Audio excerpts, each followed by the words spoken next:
Si j'avais à définir l'eau, ce serait un liquide clair, malléable.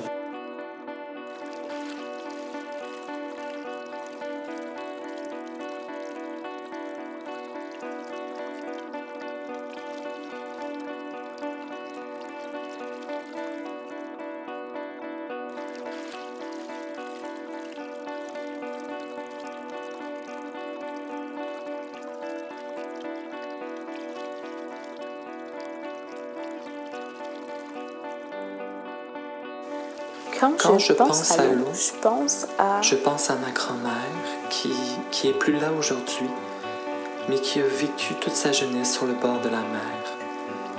Et ça me rassure de savoir qu'elle est près de moi quand je touche l'eau, quand je me baigne, quand je la bois, parce que c'est comme si je sentais sa présence dans l'eau vraiment.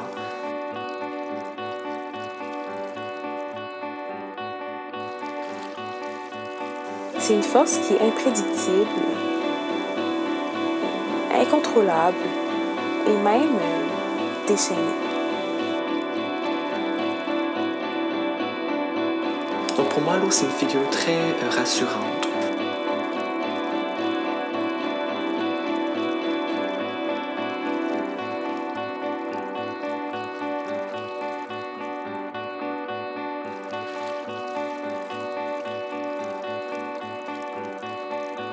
C'est la révolte, mais à son état le plus calme.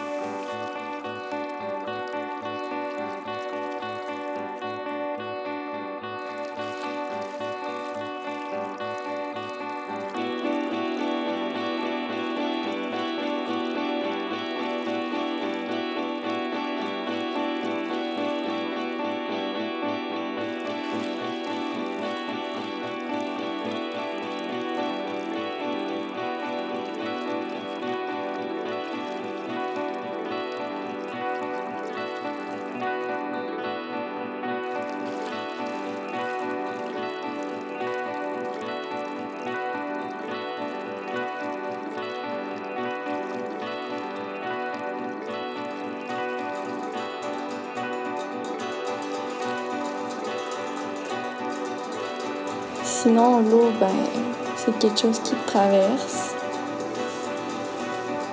C'est une mer.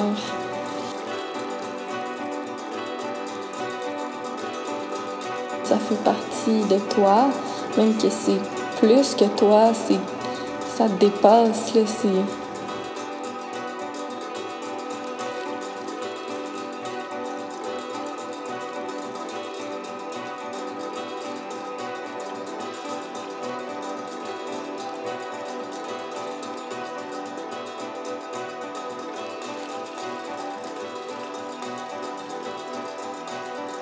Et j'imagine dans le fond de la mer, dans les abysses, parmi les algues en train d'onduler au rythme du courant.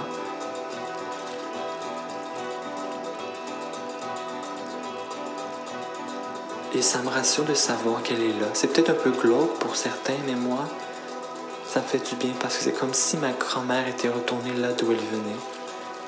Comme si un cycle s'était terminé, que les choses étaient dans l'ordre qu'elles devraient être.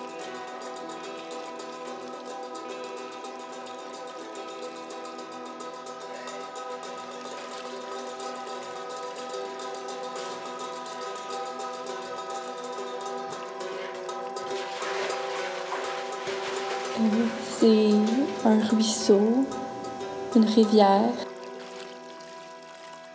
C'est là d'où j'aurais aimé jaillir, naître.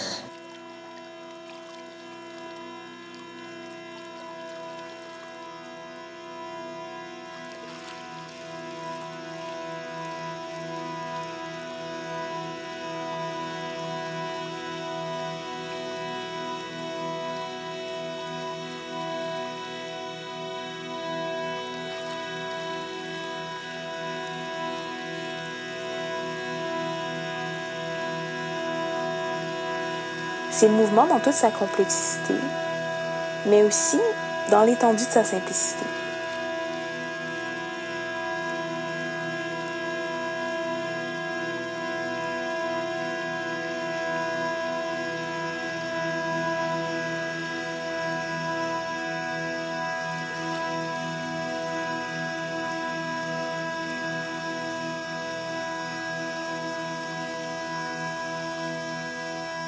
Quand je pense à l'eau, je pense à...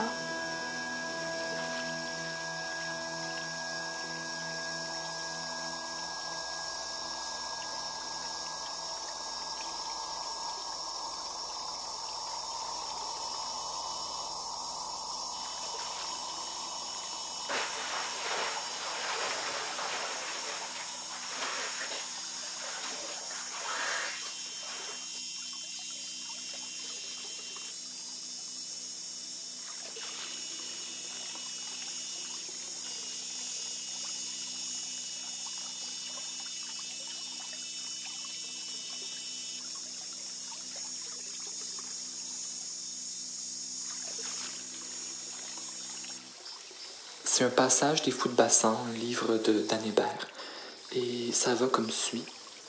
Ayant acquis le droit d'habiter le plus creux de l'océan, son obscurité absolue, ayant payé mon poids de chair et d'eau, féroce poisson lumineux, goutte de nuit dans la nuit, ni lune ni soleil ne peuvent plus m'atteindre.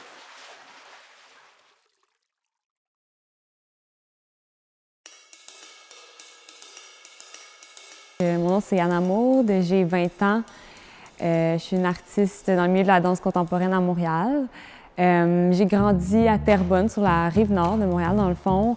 La danse est arrivée très tôt dans ma vie. J'étais très investie dans le studio de danse local, les troupes, les compétitions, un peu d'enseignement pour les jeunes.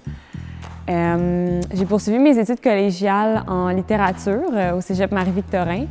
Puis, après ma diplomation en 2018, j'ai voulu continuer mon parcours, mais dans le milieu des arts vivants. Donc, c'est là que je me suis investie auprès de Stéphanie de Courteil, de ses cours, puis que j'ai fait mon petit chemin dans ce domaine-là. Oui, ma performance, c'est un projet que j'ai réfléchi et conçu, en fait, dans la dernière année. Puis ça s'inspire d'une réflexion sur l'eau, en fait. Puis du fait que ce symbole-là a comme une valeur poétique super large. Dans l'imaginaire des gens, je remarquais que ça pouvait prendre tellement de dimensions que je me suis intéressée à ces différentes facettes-là, finalement, de l'eau, autant dans sa poésie, qui peut être très violente ou qui peut être très réconfortante, et dans ses propriétés physiques, donc en tant qu'élément, finalement, puis comment mon corps réagit à son contact. Il y a des lectures, en fait, qui sont très marquantes pour moi. La poésie de Anne Hébert ou le symbole de l'eau. Quand je lisais, je comparais des poèmes, je voyais que juste ce mot-là pouvait convoquer des univers tellement différents que ça m'a beaucoup inspirée à aller jouer dans ces eaux-là. Oui, c'est sûr que chaque lieu a des contraintes, puis a une charge poétique, une ambiance différente. Puis vu que c'est une installation, qu'il y a des suspensions, des projections, il y a aussi tout l'aspect comme plus technique, qu'à chaque lieu où on arrive avec le projet, il faut réinventer et adapter. Mais je pense pas que cette adaptation-là c'est pas un problème, en fait, c'est juste un nouveau terrain de jeu pour le projet, puis ça ouvre les possibilités. J'ai déjà participé à des événements en tant que spectatrice. Je pense à l'exposition Arch au Square Dorchester. Oh my God! Mais au final, pourquoi je suis participante, c'est le partenariat culturel, en fait, entre Art Souterrain et la formation Big Bang avec Stéphanie de Courteil. En fait, la chronométrie en tant que science, finalement, de la mesure du temps, comme toutes les sciences qui sont précises, mathématiques, calculées, finalement, avec des chiffres, souvent, ça me procure beaucoup d'anxiété. Toutes les espèces de systèmes qui régissent, finalement, la vie, souvent, je trouve ça un peu étouffant. Donc, je dirais qu'au final, la chronométrie, ce que ça m'inspire, ça serait la fuite, finalement, la négation ou la sublimation du temps. Je pense que j'ai été assez privilégiée durant la pandémie. Ça m'a laissé beaucoup de temps, en fait, pour faire des lectures, pour écrire, pour réfléchir. Et donc, au final, ça a été une période créative pour moi.